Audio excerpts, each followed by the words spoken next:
Anda kembali diinterupsi bersama saya Yanufus. Kita ke Mbak Alkatiri, Bang, soal sidangnya Dr. Tifa. Tadi pertanyaan. Jadi begini, kenapa saya tidak ikut tadi terlibat? Karena memang bukan perkara Dr. Tifa yang dibicarakan, tapi baru putusan yang memenangkan dalam hal ini yang Pengadilan Jakarta Selatan menerima gugatannya. Ya memang menang. Iya, menang. Jadi sepak bola 1-0 ya? 3-0 dong. 3-0. Ya. Iya. Itu. Oleh sebab itu saya akan jelaskan. Tadi pertanyaannya apa tadi? Bagaimana? Error in persona. Dan persona. Di dakwaan itu jelas adalah persidangan Dr. Tifa. Tetapi di dalamnya nggak bicara Dr. Tifa. Tapi selalu dikatakan Roy Suryo dan kawan-kawan. Roy Suryo dan kawan-kawan. Maka tadi saya begitu disebut Roy Suryo, ya saya. Tadi menginterupsi juga ya? Enggak. Dalam dakwaan itu harus jelas. Harus clear. Karena itu menyangkut seseorang. Tapi kalau Roy Suryo dan kawan-kawan ini maksud siapa? Apa Dr. Tifa apa yang lain? Ya kan? Kemudian link-link dan sebagainya, dikenakan pasal-pasal yang sifatnya pasal-pasal 32 ayat 1 dan sebagainya. 35. Itu ada dua ya. Ada error in personal and error in apa tadi itu? In objektif. Ya. Jadi begini, Dr. Tifa itu tidak termasuk orang yang ikut-ikutan membahas soal ijazah secara detail. Beliau harus fokus dengan foto karena berhubungan dengan keahlian beliau gitu. Jadi hanya foto aja yang dikatakan foto ini tidak asli. Ya. Palsu itu artinya kan tidak asli. Nah, tidak asli karena apa? Dia nilai berhitungan dengan keilmuannya dari jarak mata, telinga dan sebagainya. Jadi tidak berbicara tentang objek itu. Dan juga masalah 32 itu kenapa Jokowi yang melapor? Padahal yang dimasalahkan adalah dokumen elektronik. Informasi elektronik. Apakah Jokowi mempunyai dokumen elektronik? Tahun-tahun segitu kan nggak ada. Sekarang ada KTP elektronik dan sebagainya. Dan jangan lupa bahwa itu bukan masalah ijazah analog. Yang dimasalahkan di situ adalah informasi dan dokumen elektronik. Nah, yang memiliki dokumen elektronik itu siapa? Yang di-upload itu. Ada Dian Sandi. Tapi kenapa Jokowi yang lapor? Nah, itu kan ditanyakan. Nah, itu diantaranya. Oleh sebab itu banyak hal, ada 6 poin ya. Di antaranya yaitu kompetensi relatif. Kenapa Pengadilan Jakarta Timur yang menyidangkan? Dan peristiwa di dakwaan itu ganti-ganti. Ada peristiwa seolah-olah itu peristiwa di Jakarta Selatan. Ya, tanggal 26 Maret. Ya, kemudian di Jakarta Pusat. Tanggal 22 Januari. Terus kacau. Tiba-tiba malah persidangannya di Jakarta Timur. Jadi menurut Anda sudah salah semuanya nih ya? Otomatis ya. Saya sebentar dulu Bang. Itu makanya kita salah satu untuk kita batalkan relatif kompetensi relatifnya. Baik. Karena saya tangkap. Tidak berwenang Jakarta Timur itu untuk menyidangkan perkara ini. Itu. Baik. Saya Ada 6 poin. Itu baru 1 poin. Nanti akan disebutkan ya, Mbak Katiri ya. Saya ke Warifai dulu terkait dengan error in object to end persona ini. Menurut Anda seperti apa? Apakah benar apa yang dikatakan oleh Bang Katiri? Jadi perlu saya sampaikan yang dimaksud eksepsi itu adalah keberatan yang ditujukan kepada formalitas dakwaan. Jadi kembali lagi yang dipersoalkan adalah formalitasnya, ya, bukan substansinya. Nah dari apa yang disampaikan oleh rekan-rekan tim hukum, saya melihat sih ada 3 persoalan.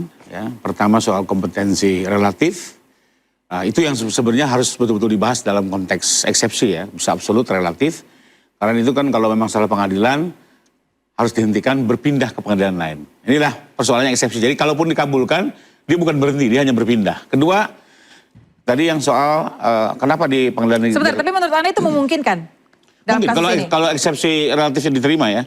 Sekalipun kenapa di Jakarta Timur ini didasari oleh keputusan Ketua Mahkamah Agung. Jadi di Undang-Undang Mahkamah Agung ada kewenangan Ketua Mahkamah Agung untuk menetapkan di pengadilan mana.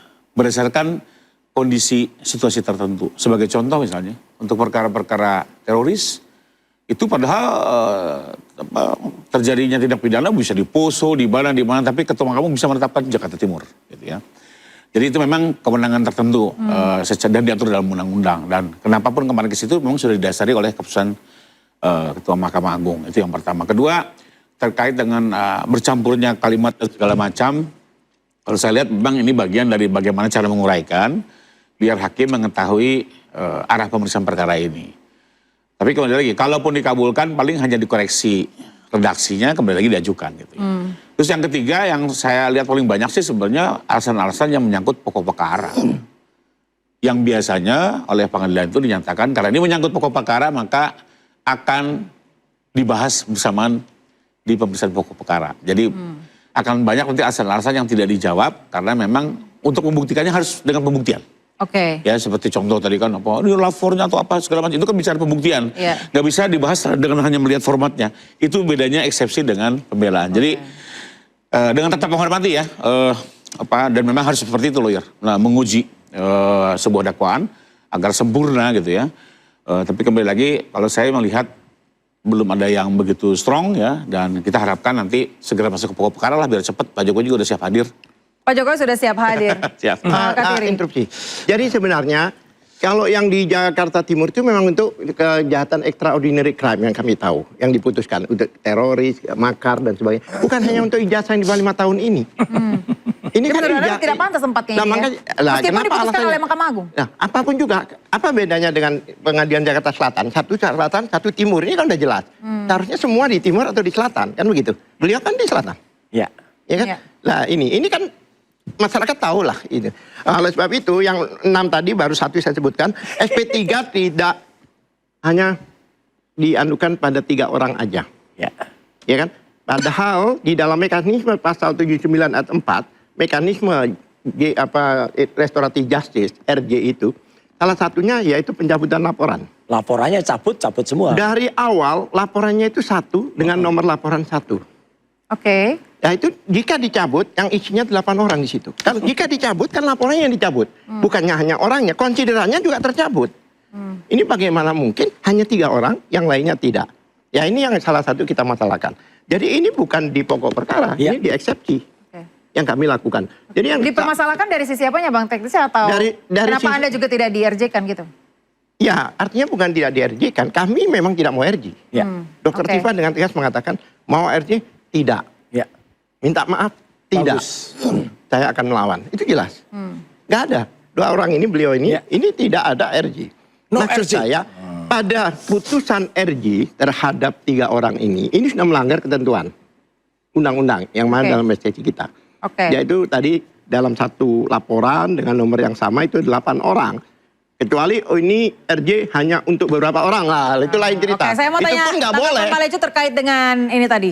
Sebelum selesai. Kalau terkait dengan kewenangan mengadili itu memang kan sepenuhnya adalah Undang-Undang Kekuasaan Kehakiman. Itu sudah diatur bahwa Mahkamah Agung itu dapat menentukan di mana sidang suatu perkara. Tapi kalau bertentangan, interupsi.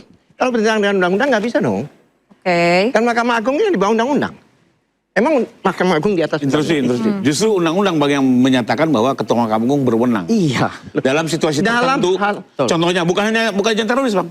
Pak Soeharto, mohon maaf ya, dulu perkaranya juga secara khusus ditentukan kan itu. Di Kemayoran dulu. Jadi kembali lagi ini memang dalam situasi tertentu Ketua Mahkamah Agung bisa. Dan memang ini dasarnya ada SK-nya. Interupsi. SK itu menyatakan bahwa untuk delik aduan absolut apa di sana, tidak. Bukan. Undang-undangnya bilang berapa kali dalam sidang yang diduga teroris di sana. Ketua Mahkamah Agung bisa menetapkan. Hanya KMA loh, yang lain nggak bisa.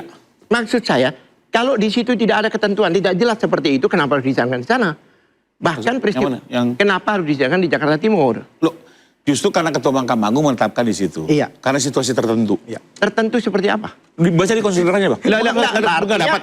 Nggak, SK-nya pun nggak dapat Bang. Saya sudah jelas mengatakan. Iya, kan ada jika jelas extraordinary crime, memang di sana. Teroris. Nggak, semua contohnya ya. Banyak korupsi dipindah. Contohnya masalah kepailitan. Itu dari Jakarta Pusat. Itu jelas. Bukan. Bukan begitu. Anda mengatakan ada ketentuan-ketentuannya, bacakan seperti apa? Di Undang-Undang Mahkamah Agung, Ketua Mahkamah Agung berhak menentukan dalam situasi tertentu pengadilan mana yang berwenang. Ya. Dalam hal ini bukan masalah itu, extraordinary crime. Bukan. Kejahatan bukan extraordinary crime. yang berwenang. Ini di bawah undang-undang. KUHP menyatakan gimana? KUHP itu menyatakan di tempat lokasi.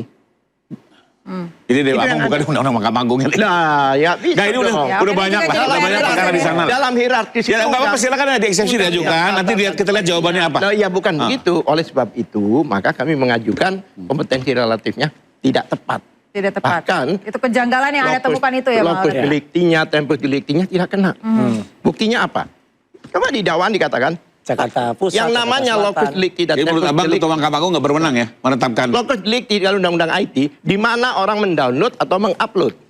Tapi ini yang mengupload orang lain dibawa ke Pak Jokowi, terus Pak Jokowi melapor. Oke. Ya, berarti kan Baik, Mas Roy, berarti gimana? kalau, Ini kalau kan Anda melihat kacau. seperti tadi ditanyakan oleh Mbak Rifai juga, Ya. Mahkamah Agung tidak berwenang berarti ini untuk menetapkan Ya, kalau hal-hal itu ini. sih memang bagaimana para kuasa hukum dan saya menghormati bagaimana eksepsi yang nanti akan dibuat oleh tim Dr. Tifa. Sah-sah saja bahwa Ketua Mahkamah Agung itu mungkin ada pertimbangan tertentu. Tapi kalau pertimbangan ternyata salah, ya pun boleh Iya, saja iya. dieksepsi. Oke. Jadi Kita uji, nanti kan? kita udah. Tapi kalau saya lihatnya gini, yaitu hak dari kuasa hukum masing-masing. Seperti hak dari saya. Ketika banyak pertanyaan ke saya, Mas Roy, kenapa sih Anda memperpanjang gitu ya waktu? Kemudian dengan prapit, sebentar-sebentar prapit kok cuma sebentar gitu. Tapi memang benar itu, tapi memang benar strateginya untuk memperpanjang waktu, Mas. Enggak, mau gini bayar, mau pendek, mau panjang. Itu strategi itu adalah sah-sah saja dilakukan. Oke. Ya, Ini sulap ini ya. Pak Roy hari ini sulap ya hari ini ya. Oke. Smart ya, smart. Karena apa? Ibaratnya kendaraan, ya kalau kendaraan itu kita dari awal, wah ini kok lampu indikatornya kestabilan roda enggak. Nah kita spuring dulu, balancing dulu. Oke ini benar, jalan. Tiba-tiba mau jalan lagi, oh ini lampu olinya tekanannya kurang, olinya udah harus ganti. Kita ganti, jangan tiba-tiba dukun darai sampai nanti tiba-tiba ada rusak terus ya enggak. Jadi kita smart dan apalagi ini diatur. Tidak ada salah dengan mengulur waktu Sama sekali intinya. enggak. Ini bukan ulur waktu. Ini adalah bagaimana cara kita membaca kitab undang-undang hukum acara pidana yang baru. Dan itu kalau dulu itu banyak sekali kejadian. Kasus sudah mau diprapit, Intrusi. tiba-tiba ditabrak oleh jadi langsung jaksa masukin pokok perkara sehingga kacau. Nah, ini enggak. Ini pokok perkara dan nyatanya dihormati oleh Pengadilan Negeri sekarang Jakarta Timur yang dia nggak akan jalan dulu sebelum prapit di Jakarta Selatan. Ya tentu selesai. saja Anda punya hak untuk strategi saya tambahkan, tersebut. Saya akan bahas lagi Saya detailnya tambahkan setelah dulu. diinterupsi pemirsa. Saya mau tambahkan ini.